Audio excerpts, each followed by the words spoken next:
Hey you guys, it's Nurse Desi. I'm back with another video. If you guys are new to my channel, let me introduce myself. My name is Destiny. I'm a 23-year-old registered nurse. I'm coming on to my 1 year as ICU nurse. I passed my NCLEX January 2024, became an ICU nurse in February, and it is January of 2025. So I'm almost on my 1 year as being ICU nurse. And your girl just got accepted into CRNA school last month. So this is the long-awaited video of how did your girl get accepted into CRNA school with only 10 months of experience? I know that's what everybody wants to know right now. That's the burning question. So this video will be telling you guys what my stats were getting into CRNA school. And I'm pretty much going to tell you what all I put on my application, what were my stats, what I did to make myself look competitive. And but if you guys want any more detailed information, I am considering doing a course that will detail information for my girlies that are in nursing school, because your girl did get a 4.0 in nursing school.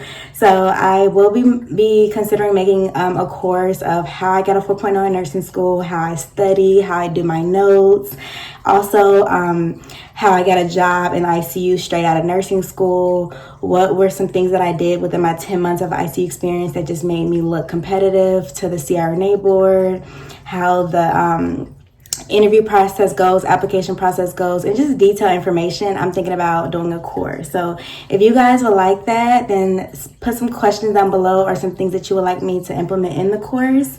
And it will be available pretty soon so that you guys can see what are some things that you guys can do either fresh out of nursing school or a new grad nurse. What are some ways that you can get into CRNA school? So with that being said, I'm about to get into this video. Please like, comment, and subscribe, and I'll see you in the video. Okay, y'all, so let's get into my stats. So first thing I'm gonna start off with was the thing that I think made me look the most competitive on my application, which was probably my GPA. So for y'all that has been on my channel, y'all know that I did get a 4.0 GPA in nursing school.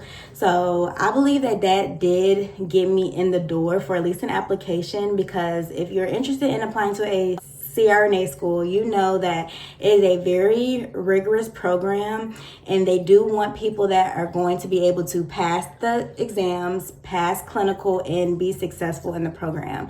So in order for them to look at like how you will be as a student, they are going to look at your undergrad grades. So for all the girls that are like in nursing school, take that as a time to know that you want to achieve the highest grades possible. If you know that you want to go back to school for anything, honestly, for NP, for CRNA, but especially for CRNA, you want to have those grades.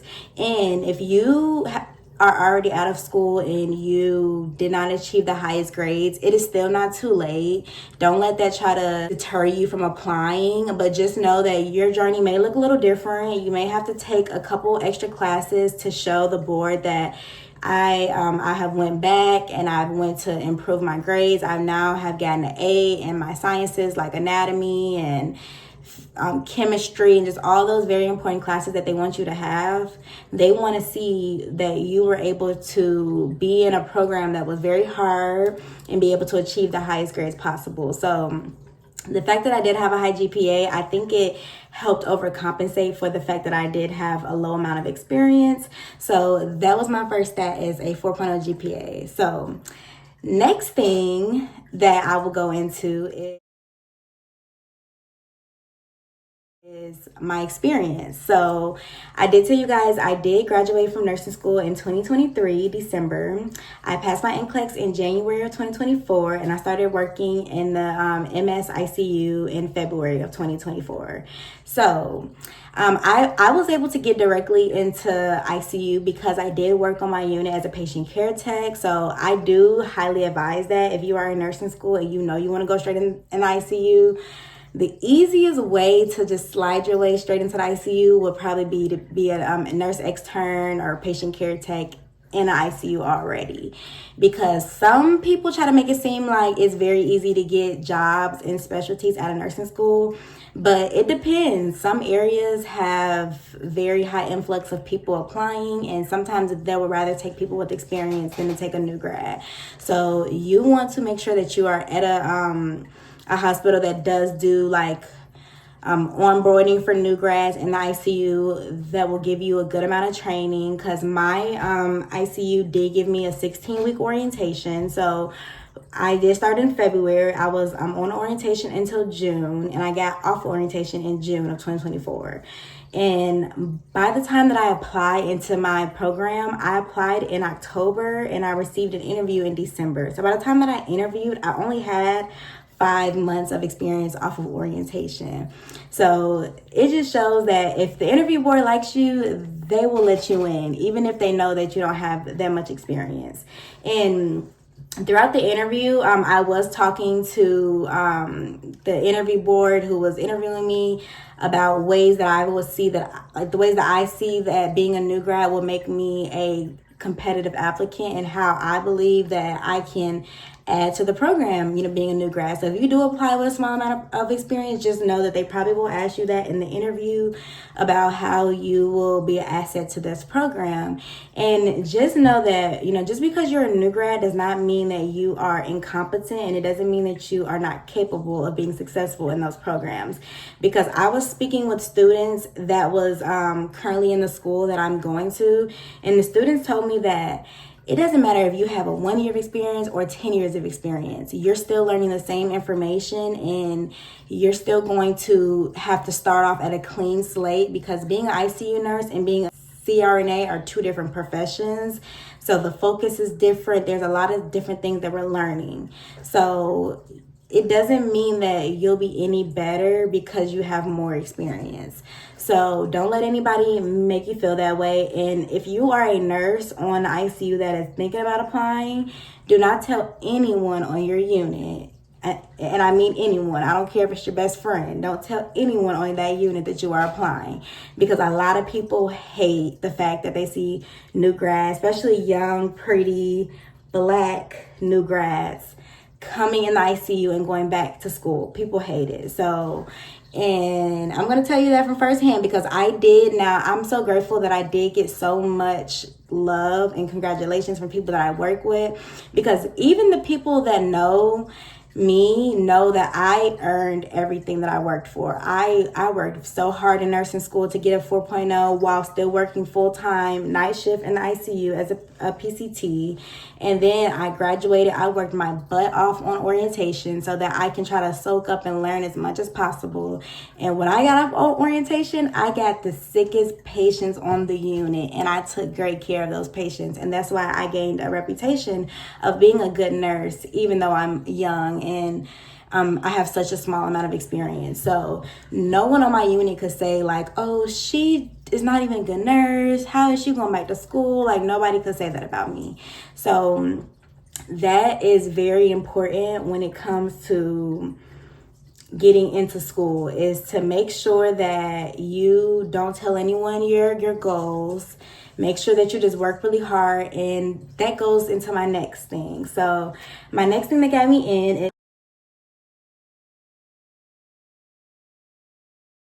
of course, my school wanted 3 letters of recommendation. So some schools can be specific. Some schools may want a letter from your nurse manager. Some schools may want a letter from your professor from nursing school, or a charge nurse or someone on the unit that can attest for how you work. So that was what my school wanted. So I was hesitant at first to ask a letter to my nurse manager, because y'all know I just became a nurse. So I thought that it would look kind of bad to reach out to my manager and already tell her I'm interested in going back to school. I was battling between that, because y'all know hospitals, when they're onboarding you, they're putting a lot of money and time into putting you through a orientation and through a residency program. So usually they want to know that you'll at least be there for like 2 to 3 years. They don't want to hire people and then they go on right back to school. But thankfully, I did build a really good professional relationship with my manager, because I worked there as a patient care tech, which is why I say it's so important to build those relationships ahead of time when you already know what your end goal is. So since I already had that rapport built with her, I felt pretty comfortable going up to her and just asking her, because people know that the applications for CRNA school takes a very long time. So even if I do apply and get in, I still will have to be working on this unit for about a year until I go back to school. So it's not like I'm just immediately taking off as soon as I get accepted. So I did ask my manager and she agreed. So she wrote me a letter. And then of course I asked the charge nurse that I work very closely with, and the charge nurse can attest for how I work with my patients, the care that I provide, and then of course I asked a professor. And some bonus points that I did get on my application is that the professor that I got to do a letter was also a alumni of the school that I was applying to. Now that just happened to be coincidental. I actually did not look up where my professor went to school at. I probably should have, but I did not know that that professor went to the school that I was applying to. So that was just bonus points that I felt like look even better. I just went to my professor who was a pharmacology professor because I felt like it would look good to have a professor in pharmacology, because I did achieve 100 in pharm. I love drugs. If you guys don't know, I love titrations, I love medications, and I felt like it would look so good to have a pharmacology professor sign off for my application for CRNA school. And it just happened to turn out perfectly because he was a alumni of my school. So that was perfect. So, but my main tip point for this is that when you are looking for people to write you a letter, be very strategic. So I told you not to tell anybody that you're applying, but also when you're about to go and ask for people to write you a letter, well, first, the number one thing is that you need to actually be a professional nurse, and you have to be a nurse that cares well for their patients, because you cannot be a nurse that is lazy, that has built a bad representation on the unit, and then expect everyone to want to write you a letter. Like, you can't do that. So that's why it's important for in the beginning for you to establish that you are a hard worker, that you are willing to take the best care of your patients, show that you're a team leader, just show all those good qualities on your unit. And then people will be more than willing to write you a letter. So that is my point, my tip hit on that. Don't go into the job and act crazy and then expect a letter, because a lot of people will be funny when it's time for you to apply, and they could potentially write something bad on your letter and get you completely rejected from the school. Or, they could just say, I'm not writing you one, or just kind of give you the runaround and waste your time, and you don't want that. So make sure you go to the people that you trust. Try to build a relationship. If you're in nursing school, try to build a relationship with like a couple professors that you know that you can reach back out to at a later time. And also with people at your job, just try to build very strong professional relationships. So that's my advice for that. And my my fourth thing that I did that made me look very good is my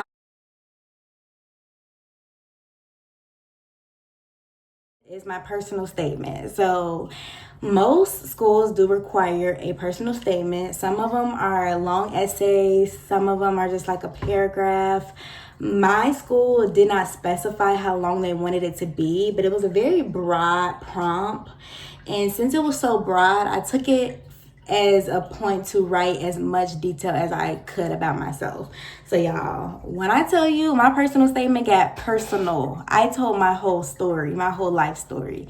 I talked about why I wanted to become a nurse, why I wanted to become an ICU nurse, what are my passions with taking care of patients, what are my goals as a CRNA. I talked about it all. So some things that I would do as a advice is to write some questions down about, like, why do you want to be a CRNA? What are your passions with becoming a nurse? What made you want to become a nurse? Write just some questions down and write some answers to those questions, and then combine it into an essay. So I feel like that makes it easier for me to write, because it's easy to get like some writer's block.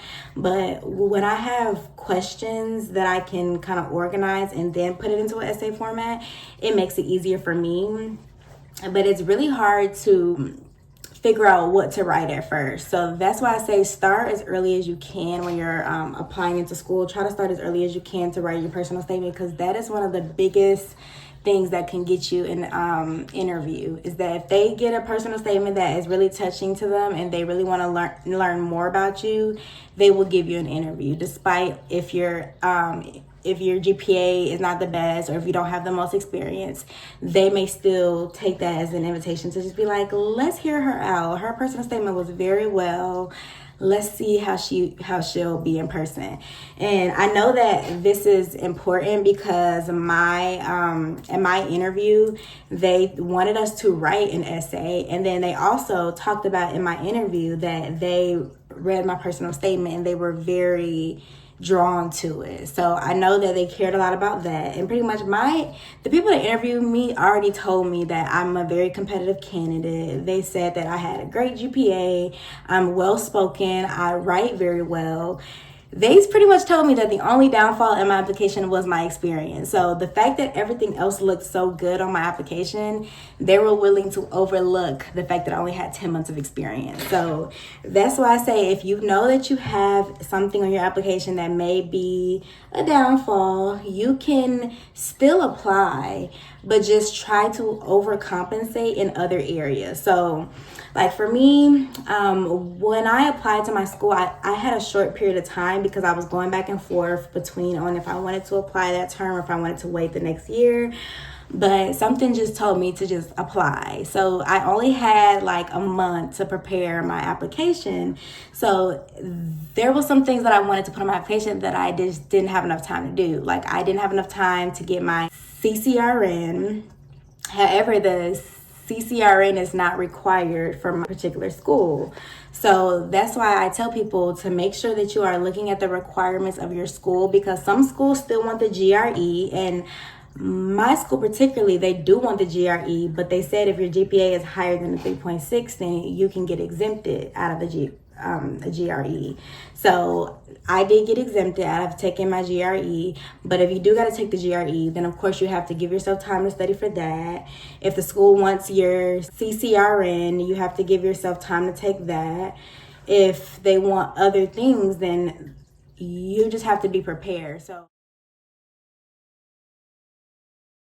want to talk about some other things. So I did do my resume. I actually did not put too many things on my resume. I only put my nursing job, my nurse extern job, and then prior to me being a nurse extern, I was a caregiver, so I put that on my on the resume. And I did gear my personal summary to applying to CRNA school.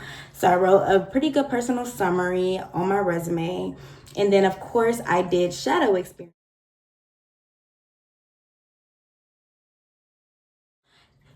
When it comes to shadow experience, you have to go to the OR to shadow a CRNA.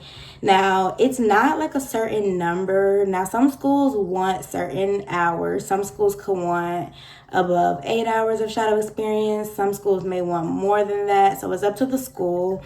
But shadow as much as you feel like you need to see if this is a profession that you really want to go into. And then also include the shadow experience in your resume. So every time that you go and shadow, write about exactly what you did and what you saw in the shadow experience. Put the time, put the date, who you shadowed with, their contact information, and what procedure you saw and what you learned during that shadow experience.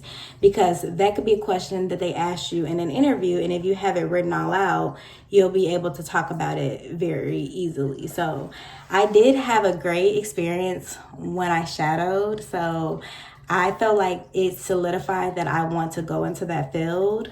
And I talked about that in my personal statement as well. I talked about the shadow experience. I talked about what exactly I saw in the resume. So just be as detailed as possible, pretty much. But those were the only things that I put on my application.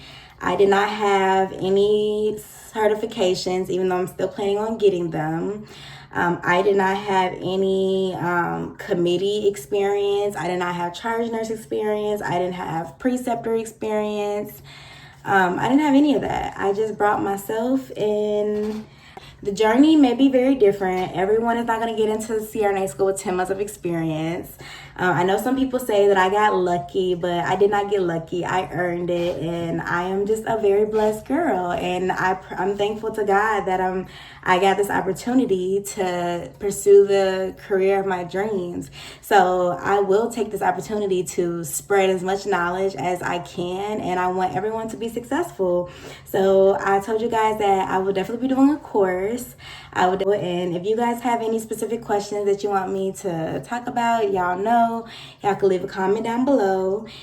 Tell me what you want this next series on the video should be. If you want to know about the interview process next, or do you want to know about whatever else, how I'm going to finance it, all those other questions, leave them down below, and I will talk to you guys in the next video. Bye.